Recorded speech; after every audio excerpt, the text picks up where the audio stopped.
ভারতের communist party মার্ক্সবাদীর Tripura রাজ্য কমিটির আহ্বানে সাড়া দিয়ে এই বিক্ষোভ মিছিল এবং স্বল্প সময়ের জন্য এই যে সভা, তাতে আপনারা অংশগ্রহণ করছেন, আপনাদেরকে আন্তরিকভাবে সংগ্রামী অভিনন্দন জানাচ্ছি।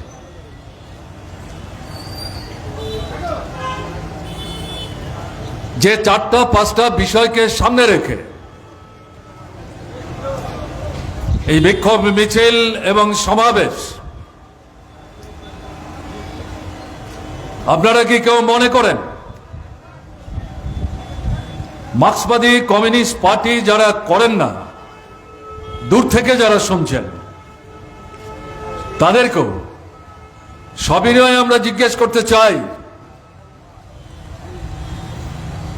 এই 4-5টা বিষয় এগুলো শুধু ভারতের কমিউনিস্ট পার্টি মার্ক্সবাদীর সমস্যা? দল, মত, ধর্ম, বর্ণ, সম্প্রদায় নির্বিশেষে যাদের বিবেক আছে, বুদ্ধি আছে, বিবেচনা আছে, ভালো মন্দ বিচার করতে পারেন। আমরা তো লক্ষ্য করছি এই বিষয়গুলো নিয়ে ত্রিপুরার মানুষ সরব। আমাদের মুখ্যমন্ত্রী বলছেন আইন শৃঙ্খলার পরিস্থিতি উন্নতি হচ্ছে, অগ্রগতি ঘটছে। আমি তথ্যের হিসেব নিকাশ উপস্থিত করে আপনাদেরকে ভারাক্রান্ত করতে চাইছি না। কারা কথা বলছেন এর বিরুদ্ধে? বিজেপি দল যারা করছেন, নারী পুরুষ নির্বিশেষে। গত 23-এর বিধানসভা নির্বাচনে, এমনকি 24-এর লোকসভা নির্বাচনে যারা বিজেপির হয়ে পুলিং বুথে দায়িত্ব পালন করার চেষ্টা করেছেন, রিগিং করেছেন, অবিজেপি যারা, বিশেষ করে কমিউনিস্ট যারা, বামপন্থী যারা, তাদেরকে ভোট দেওয়ার ক্ষেত্রে বাধা সৃষ্টি করেছেন, এমনকি বাড়ি থেকে বেরোতে দেননি, এলাকা ছাড়তে বাধ্য করেছেন। তারা চোখের জলে বুক ভাসিয়ে প্রচার মাধ্যমের সামনে তারা বলছেন এর জন্য কি আমরা বিজেপি করছি? এরকম তো কথা ছিল না। আমাদের রাজ্যের মুখ্যমন্ত্রীর হুঁশ আছে। তাদের দলের লোক যারা, তাদের দলের দুর্বৃত্তদের বিরুদ্ধে, লুটেরাদের বিরুদ্ধে, শ্লীলতা যারা হারি করছেন, তাদের বিরুদ্ধে কথা বলছে, আপনারা দেখেছেন? কেউ বলতে পারবেন? এই ঘটনাগুলির বিরুদ্ধে মুখ্যমন্ত্রী নিন্দা করেছেন। কোন একটা বাড়িতে গেছেন, দলীয় কর্মী, তাদের অবস্থা জানবার জন্য, বুঝবার জন্য, তাদের দলের কোন নেতৃত্ব জাননি। কি বলে নিজের পিঠের চামড়া বাঁচাবার চেষ্টা করছেন। এটা মার্ক্সবাদী কমিউনিস্ট পার্টির বক্তব্য না। ত্রিপুরার লাখো লাখো মানুষের যারা অন্তর দহনে জ্বলছেন, ঠোঁট কামড়াচ্ছেন, কপালে হাত দিচ্ছেন, আড়ালে আবডালে বলছেন কি সর্বনাশ করলাম, নিজেদের পায়ে নিজেরা কুড়ুল মেরেছি, পরিবর্তনের স্লোগানে বিভ্রান্ত হয়ে তথাকথিত সুযোগ সুবিধার যে প্রলোভন তারা জাল হিসাবে বিস্তার করেছিল, তার দ্বারা প্রলুব্ধ হয়ে আমরা রাজনৈতিক যে পরিবর্তন ত্রিপুরায় আনলাম, এর জন্য তো আমরা প্রস্তুত ছিলাম না। সেই মানুষ তারাই আবার নূতন করে শপথ নিতে শুরু করেছেন, দল ছাড়তে শুরু করেছেন। এমনকি বিজেপি দলের মধ্যে পুরনো বিজেপি নূতন বিজেপি, এই লড়াই, এ নিয়ে সংঘর্ষ, রক্তপাত, খুনোখুনি, এই সমস্ত ঘটনাবলী আজকে সারা ত্রিপুরার মানুষের সামনে উপস্থিত হয়েছে। মুখ্যমন্ত্রী বলছেন এর আগের সরকারের সময়ে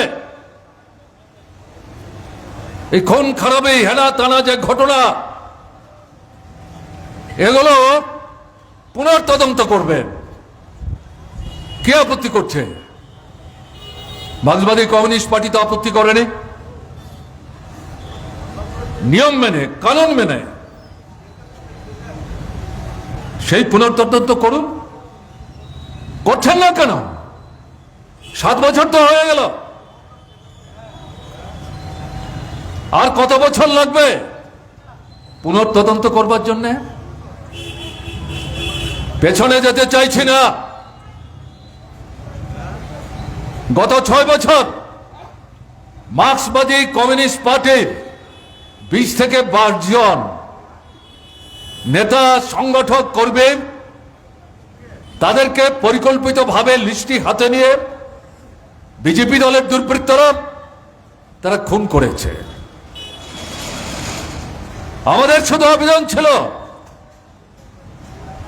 তদন্ত করুন, দোষীদের চিহ্নিত করুন, আইনের ভিত্তিতে তাদের বিরুদ্ধে ব্যবস্থা নিন।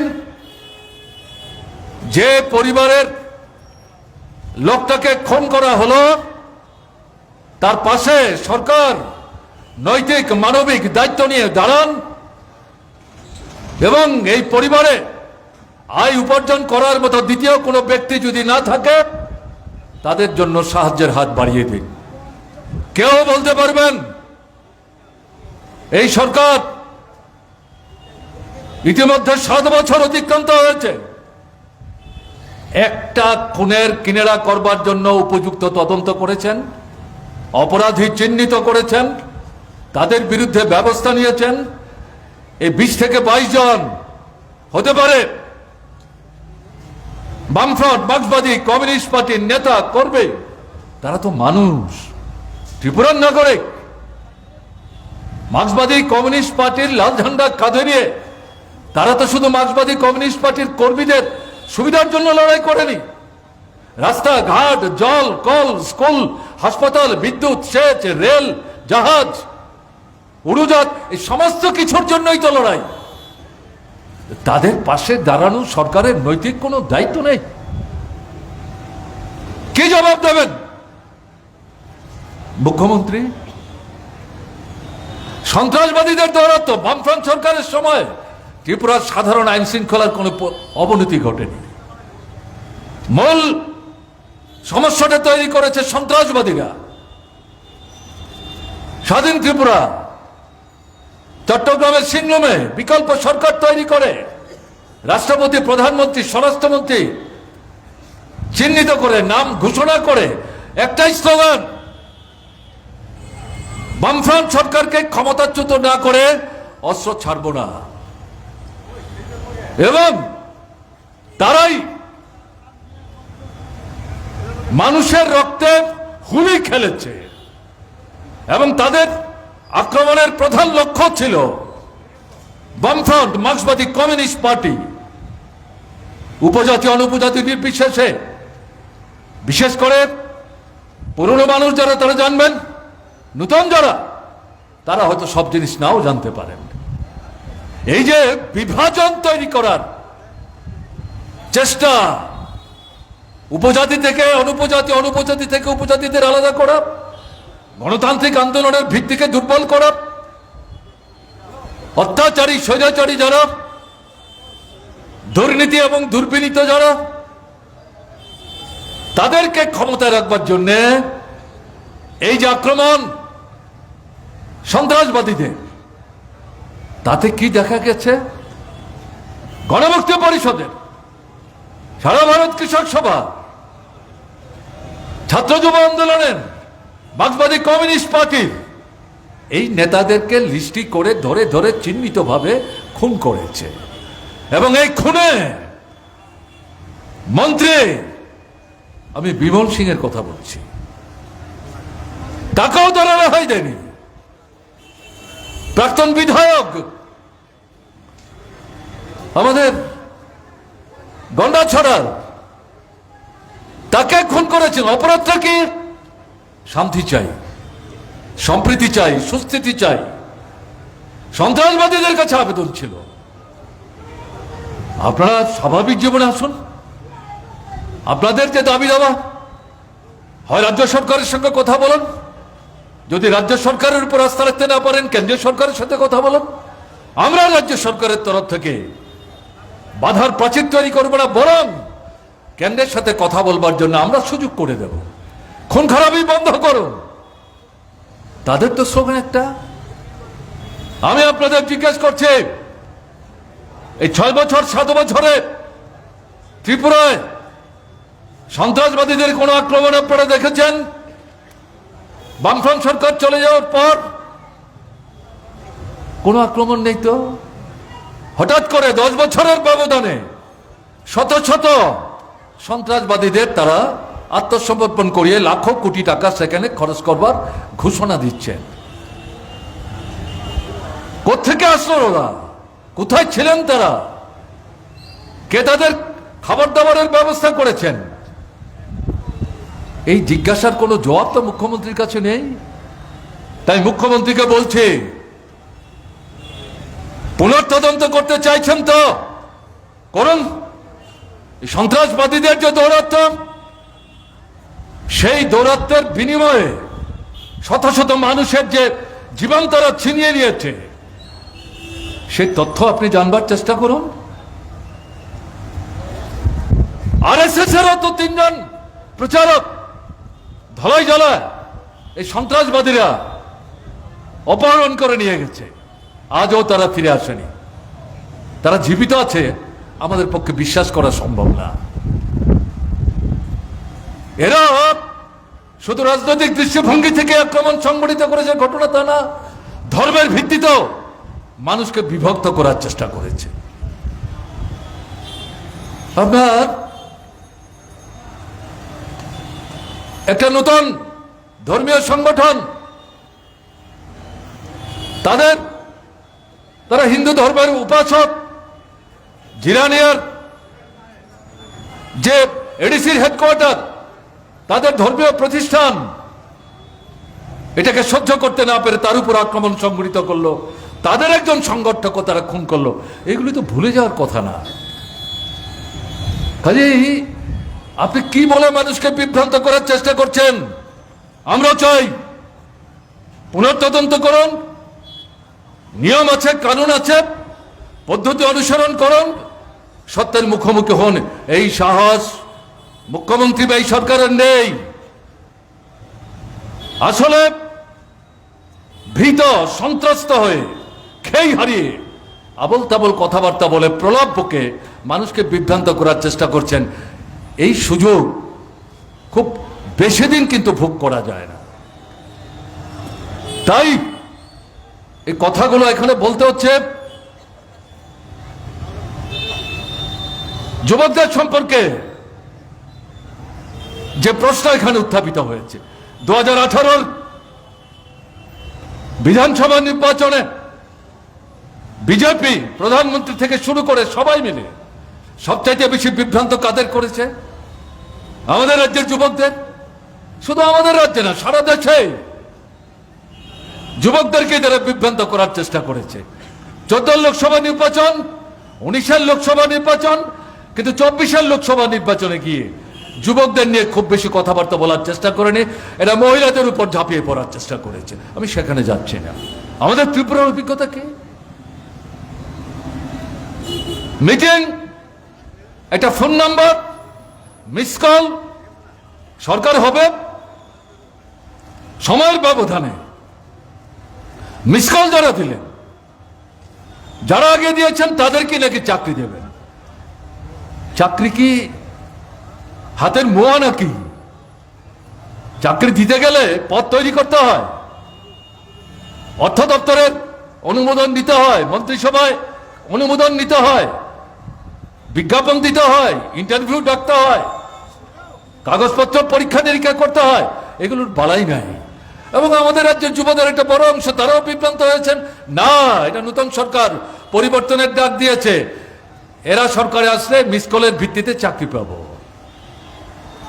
শূন্যপদ তাদের হিসাব 50,000 নাকি ত্রিপুরায় পড়ে আছে, মিথ্যা কথা।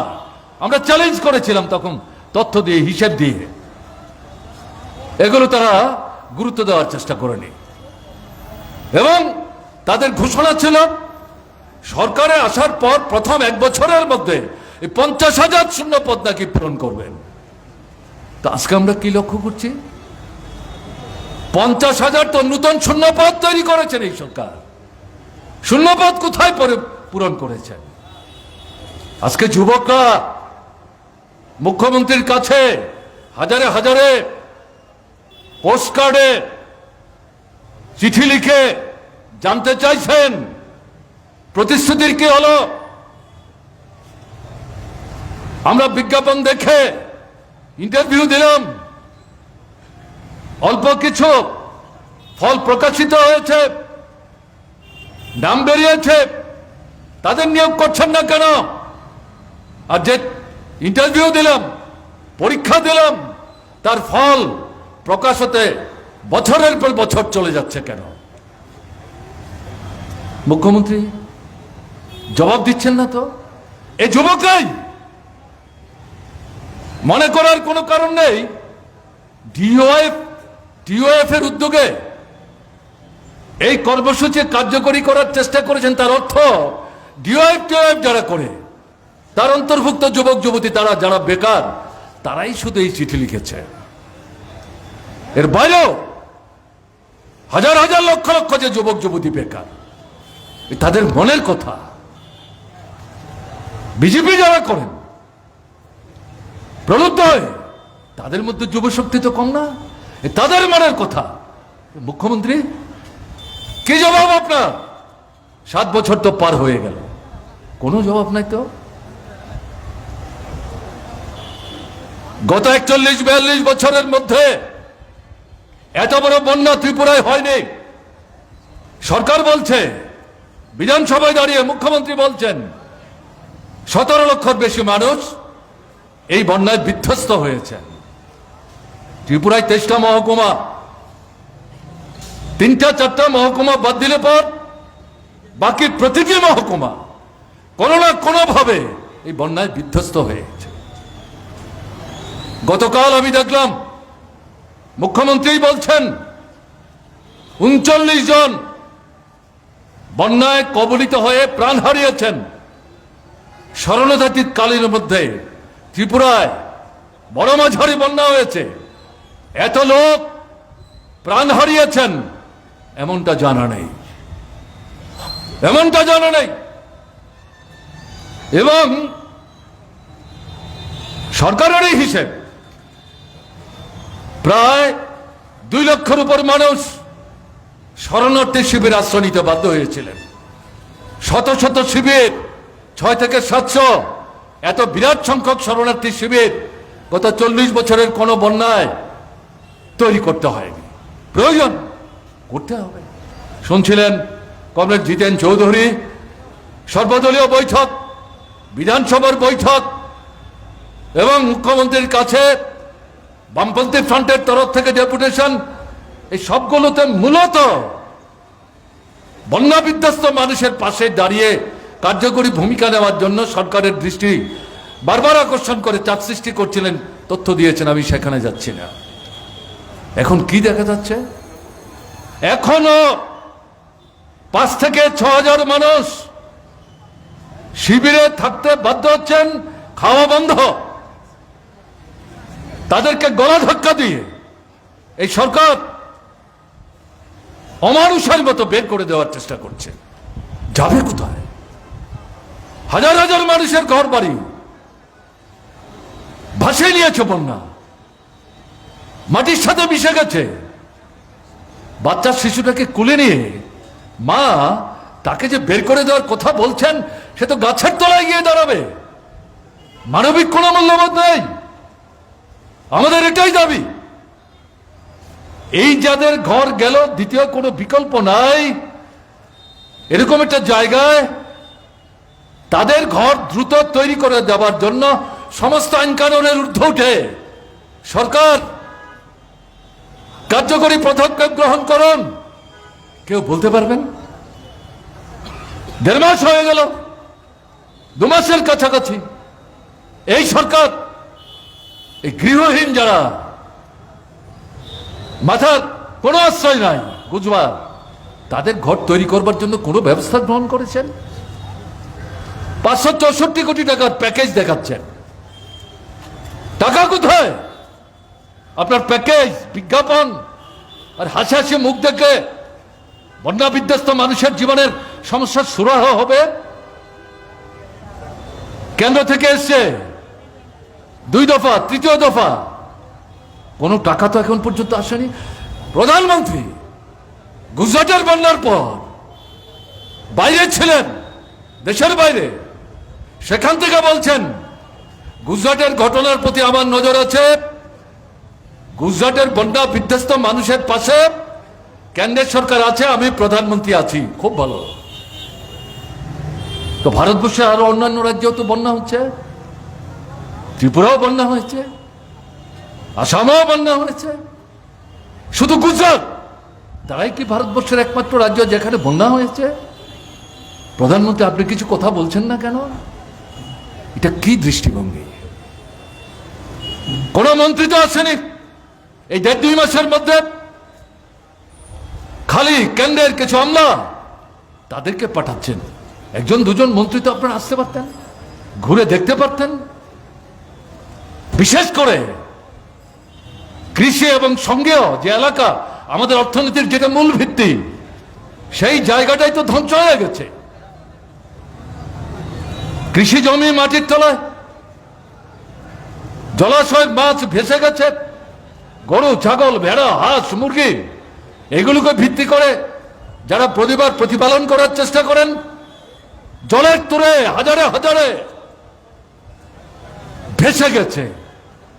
আমি অমরপুরে গিয়েছিলাম, উদয়পুরে গিয়েছিলাম, বিলোনিয়ায় গিয়েছিলাম, সোনামুড়ায় গিয়েছিলাম। সেখানে বন্যা বিধ্বস্ত মানুষ যারা প্রথম 7 দিনের মধ্যেই, ছবি তুলবার জন্য যাইনি আমরা, বুঝবার জন্য, সেখানে চোখের জলে বুক ভাসিয়ে সেই লোক বলছেন এই মুরগি, হাঁস, এর উপর ভিত্তি করে পরিবার প্রতিপালন করছি। বাড়িতে কেউ চাকরি করে না, এই বাড়িতে বিএসসি পাস ছেলে আছে, সরকারি চাকরির পেছনে ছুটছে না, এরা গরু, ছাগল, ভেড়া, হাঁস, মুরগি, তার উপর ভিত্তি করে।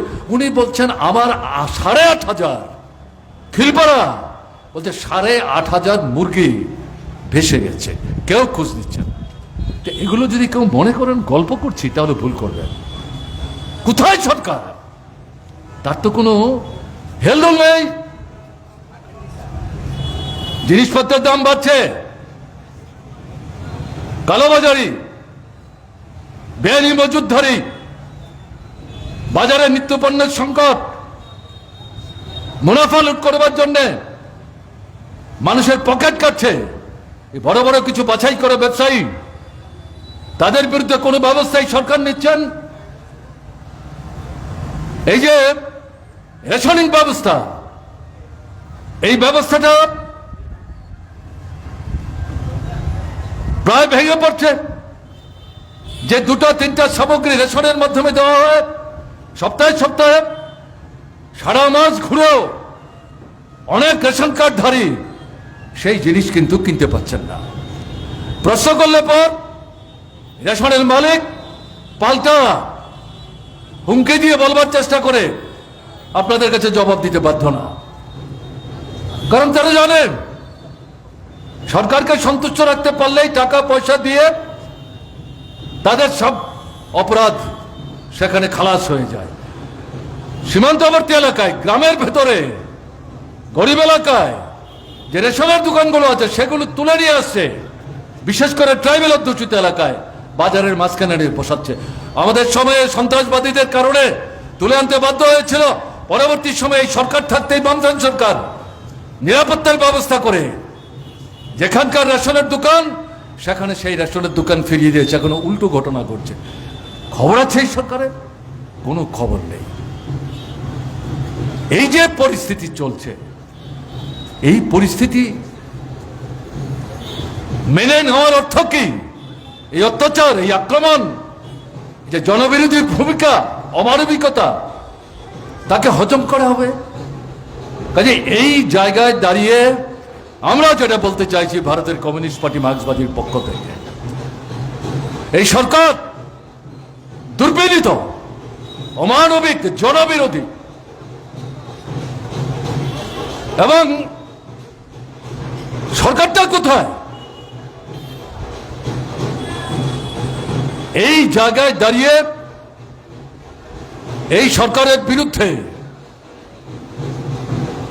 জনজীবনের এই জ্বলন্ত যে সমস্যাগুলো, এগুলো সমাধান করার জন্য যদি আমরা ভূমিকা নিতে না পারি, তাহলে তারা মনে করবেন আমরা যা করছি তাই এটা ঠিক না। এরা মনে করছে এরা রিগিং করে জিতছেন, এভাবেই তারা কাটিয়ে দেবেন। বেশি দিন চলে না।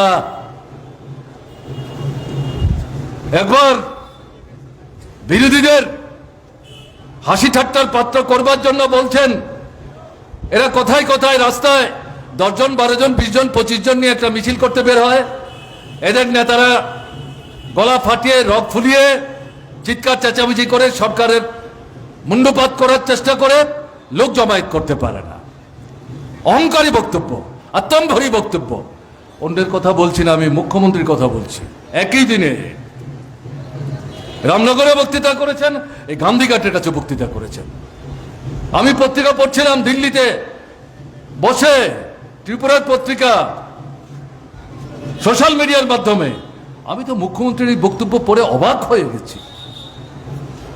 এতই যদি শক্তির বাহাদুরি, তাহলে 28-এর বিধানসভা নির্বাচনের পর সরকার দখল করার পর থেকে পঞ্চায়েত থেকে আরম্ভ করে নগর, এডিসি, লোকসভা, বিধানসভা, উপনির্বাচন, আবার লোকসভা, সেই লোকসভার পর আবার উপনির্বাচন, তারপরে পঞ্চায়েত, মানুষকে ভোট দিতে দিচ্ছেন না কেন? রিগিংয়ের আশ্রয় নিচ্ছেন কেন? এতই যদি মানুষের আপনাদের উপর আস্থা থাকে, তাহলে সেই মানুষকে স্বাধীনভাবে ভোটের বাক্সে যেতে বাধা দিচ্ছেন কেন? কাকে বুঝাবার চেষ্টা করছেন? কাকে বিভ্রান্ত করার চেষ্টা করছেন? এই একটা জায়গায় দাঁড়িয়ে প্রতিবাদ, প্রতিরোধ করে ধরবার সময় এসছে। সময় তো কথা বলে, কথা বলতে শুরু করেছে। মহিলাদের নির্যাতনের কথা শুনেছেন। আমি তথ্যের হিসাব উপস্থিত করে ভারাক্রান্ত করতে চাইছি না। একটা ধারণা সাধারণভাবে আমাদের সমাজের মধ্যে চলে আসছে, মেয়েদের উপর আক্রমণ, এর প্রতিবাদ মেয়েরাই শুধু করবে। এটা ভুল, এটা ঠিক না। আমরা যারা গণতান্ত্রিক আন্দোলনের অংশীদার, আমাদের এটা বুঝতে হবে, মেয়েদের উপর আক্রমণ, মেয়ে পুরুষ নির্বিশেষে সম্মিলিতভাবে প্রতিবাদে সোচ্চার হতে হবে। এটা ঠিক। সময় সময় মহিলারা একটা দুটো ঘটনার পরিপ্রেক্ষিতে প্রাথমিকভাবে তাদের প্রতিক্রিয়া তারা ব্যক্ত করবেন, কিন্তু এটা শুধু তাদের দায়িত্ব না।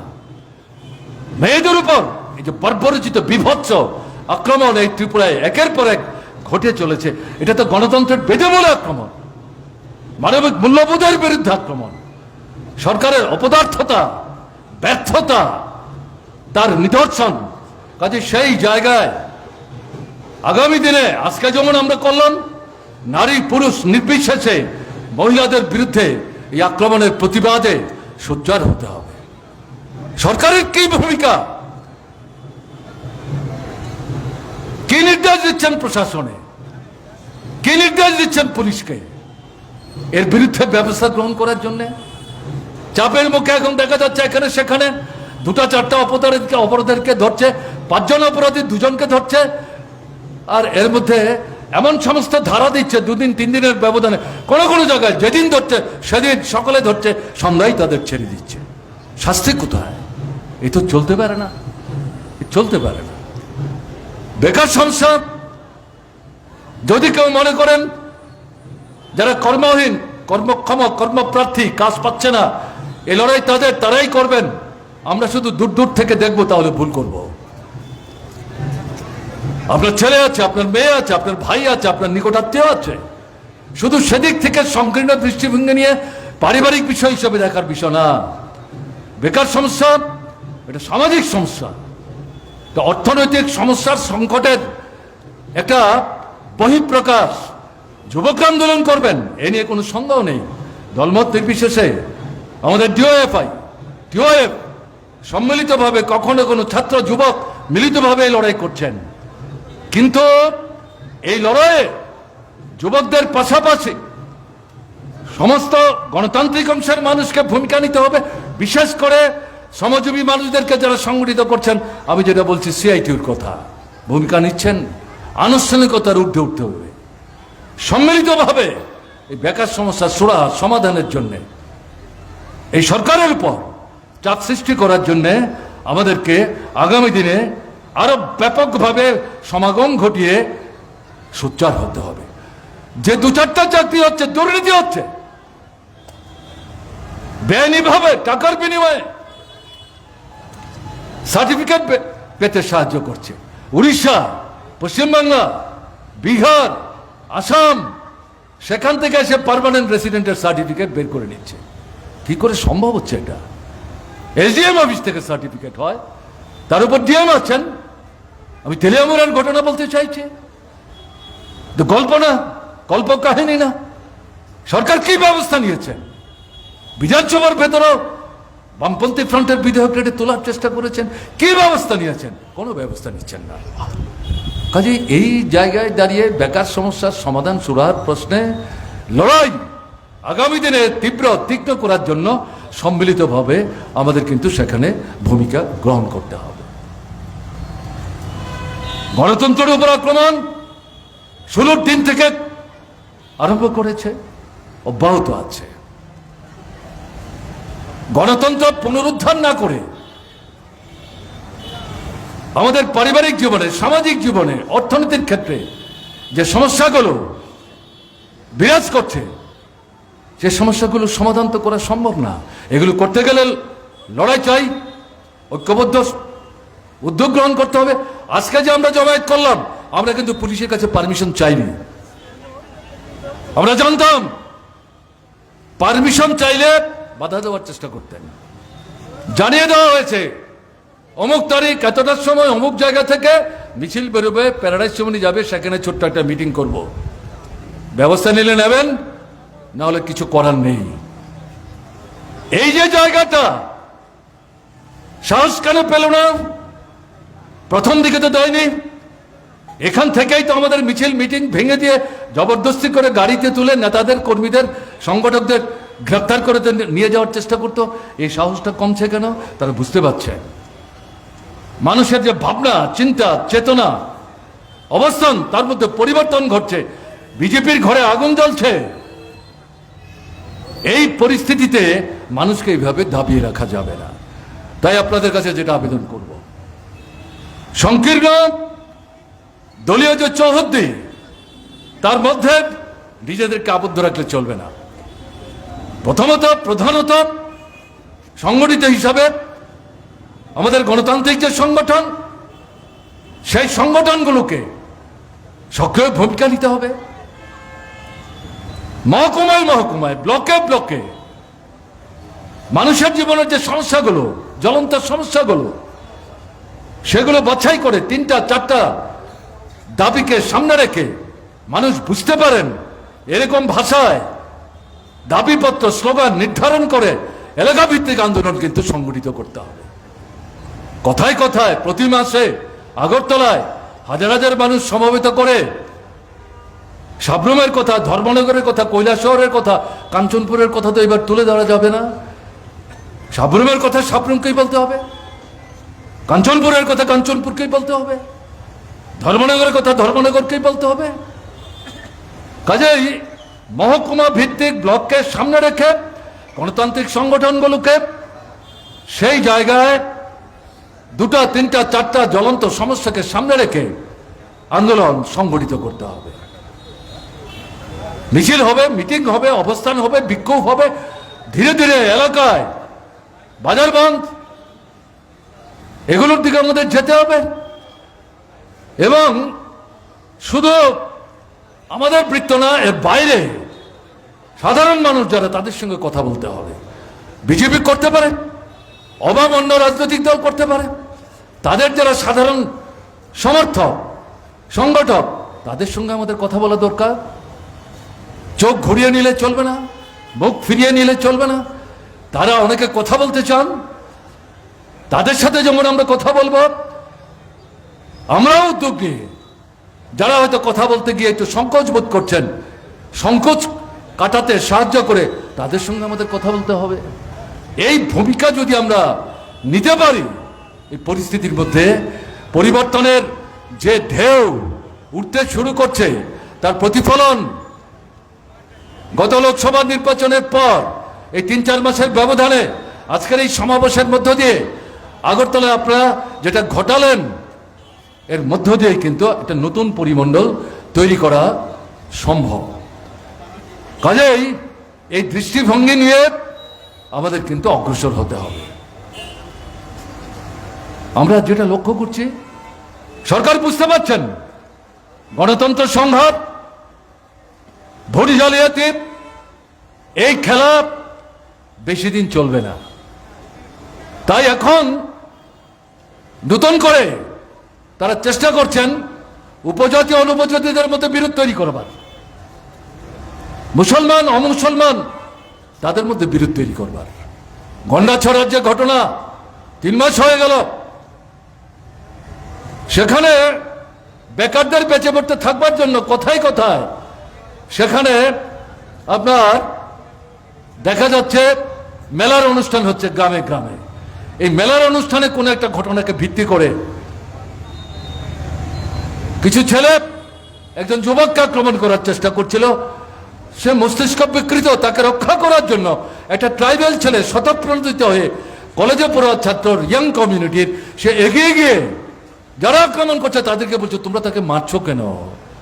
সে তো অবুঝ ছেলে, আমরা চিনি তাকে, যদি ভুল কিছু করে থাকে আক্রমণ বন্ধ করো। তাকে ছেড়ে এই ছেলের উপর আক্রমণ করলো, তাকে আহত করলো, আগরতলা জিবি হাসপাতালে ভর্তি হলো। 24-36 ঘন্টার ব্যবধানে সে মারা গেল, তার দেহ ফিরিয়ে নিয়ে যাওয়া হলো। তাকে ভিত্তি করে যেখানে শান্তি সুস্থিতি সংহতি বজায় রাখা, আক্রমণকারীদের চিহ্নিত করা, গ্রেপ্তার করা, তাদের শাস্তির ব্যবস্থা করা, শান্তি বৈঠক করা, এটা না করে দেখা গেল বিরোধ তৈরি করার ক্ষেত্রে পরোক্ষে মদতে শাসক দলের নিবৃত্ত ভূমিকায় পরিস্থিতিটাকে জটিল করে তুলল। আজও কয়েক শত মানুষ বাড়িঘর ছাড়া হয়ে যারা এসছেন, তারা বাড়িঘরে ফিরে যেতে পারছেন না। লুট হয়ে গেছে সমস্ত জিনিস, গরু ছাগল থেকে শুরু করে টাকা পয়সা সমস্ত কিছু। একটা কাপড় পরে এসছেন, 7 দিন 10 দিন আমাদের গণতান্ত্রিক নারী সমিতির নেত্রীরা এখান থেকে কাপড় কিনে মানুষের কাছ থেকে সংগ্রহ করে কয়েক শত কাপড় নিয়ে সেখানে গিয়ে শিবিরবাসী যারা, তাদেরকে একটা দুটো কাপড় দিয়ে সাহায্য করার চেষ্টা করেছেন, বাচ্চাদের শিশুদের জামা কাপড় দেওয়ার চেষ্টা করেছেন। আমি উল্লেখ করছি, এখানে রানীর বাজারের কাছে কৈতুরাবাড়ি হঠাৎ করে জিগির তোলা হলো, কালী মূর্তি নষ্ট করে দিয়েছে, কালীর মাথা নাকি ভেঙে দিয়েছে। কে ভাঙলো? আমরা তো এই এলাকায় গেছি, 3 বারের চেষ্টায় প্রায় 25 দিন পর যখন কথা বলছি, যে মণ্ডপে কালী মূর্তি নষ্ট হয়েছে বলছিল, সেখানে যারা ভিড় করেছেন তাদের জিজ্ঞেস করলাম যেই মণ্ডপটা কত বছরের, বলে আমরা তো জন্মের পর থেকে দেখছি। তো মুসলিম ছেলে, কারুর বয়স 25, কারুর বয়স 27, কারুর বয়স 30, কারুর বয়স 35, বলে আমরা তো দেখছি জন্মের পর থেকে। এই পূজা বছরে একবার হয়, চাঁদা আমরা দেই। এই গ্রামে মুসলমানদের সংখ্যায় বেশি, দুর্গাপূজা হয়, এবছর হবে কিনা জানি না। দুর্গাপূজার চাঁদা 70 থেকে 80 ভাগ আমরা যারা অহিন্দু আমরাই চাঁদা দেই। এবং এই পূজা সুসংগঠিত করার ক্ষেত্রে স্বেচ্ছাসেবক হিসেবে বাইরে থেকে আমরা সহযোগিতা করি। হঠাৎ করে দেখা গেল মূর্তির গলা ভাঙা, তাকে ভিত্তি করে সেদিন বিকাল থেকে রাত 10টা-12টা পর্যন্ত একের পরে সংগঠিতভাবে বাছাই করে এলাকা পাড়া চিহ্নিত করে মুসলিম বাড়িগুলি সেখানে লুটতরাজ চলল, পুড়িয়ে দিল, মাথা ফাটালো।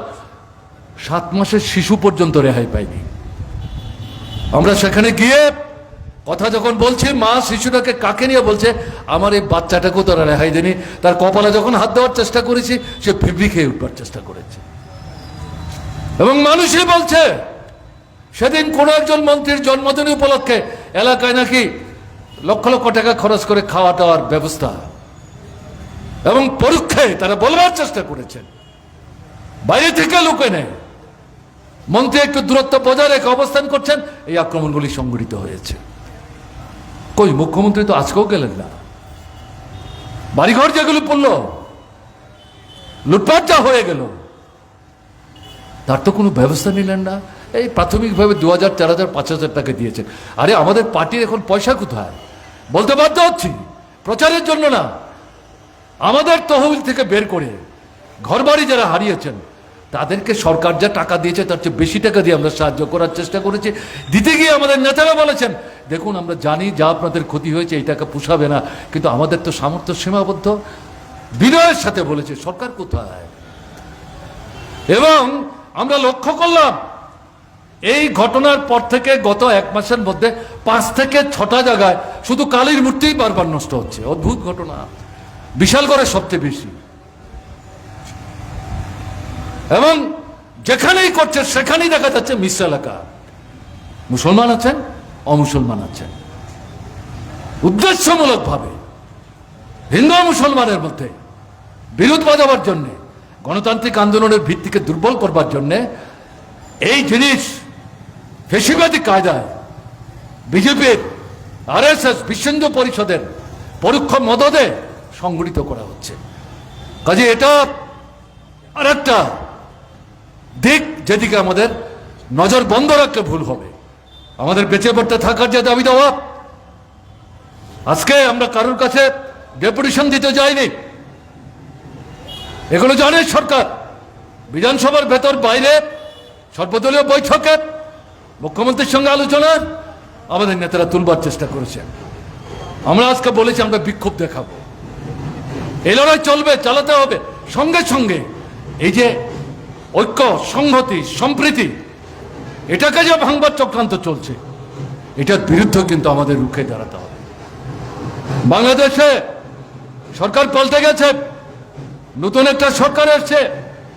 কবে সেখানে ভোট হবে না হবে আমরা জানি না। পার্শ্ববর্তী রাষ্ট্র, নজর থাকবে না মনে করার কারণ নেই। ওখানে সংখ্যালঘু অংশের মানুষ যারা অমুসলিম, তাদের উপর আক্রমণ সংঘটিত হচ্ছে। সব জায়গায় ব্যাপকভাবে একই কায়দায় হচ্ছে, ঘটনা তা না। এর মধ্যে হিন্দুও যেমন আছেন, আক্রান্ত হচ্ছেন, হিন্দু না, খ্রিস্টান, বুদ্ধ ধর্মাবলম্বী, এরকম যারা উপজাতি অংশের মানুষ চট্টগ্রাম এলাকার, তারাও আক্রান্ত হচ্ছেন। একে ভিত্তি করে ভারতবর্ষের কোনো কোনো জায়গায়, ত্রিপুরা সহ দেখা যাচ্ছে উস্কানিদাতারা আমাদের নিজেদের মধ্যে ধর্ম, বর্ণ, সম্প্রদায়ের ঊর্ধ্বে থেকে সংহতি রক্ষা করে জীবন সমস্যা সুরাহার জন্য সরকারের কাছে দাবি উপস্থিত করে দাবি আদায়ের যে প্রচেষ্টা, এই প্রচেষ্টা যাতে মানুষ ঐক্যবদ্ধভাবে নিতে না পারে সেই দিকে মুখ ফিরিয়ে দেওয়ার চেষ্টা করছে। কাজেই এরকম একটা পরিস্থিতিতে চোখ কান চারিদিকে কিন্তু খোলা রাখতে হবে। আজকে বিশাল মিছিল সমাবেশ আপনারা করেছেন, আপনাদেরকে আন্তরিকভাবে সংগ্রামে অভিনন্দন জানাচ্ছি। শুধু একটা মিছিল, একটা মিটিংয়ের বক্তব্য শুনে গেলেই চলবে না। এই পূজার মরশুম চলছে, এটা শেষ হবে। এই পূজার সময় আপনাকে মিছিল মিটিং করতে আমরা বলছি না, কিন্তু পুজো তো সারা জীবন ধরে চলবে না।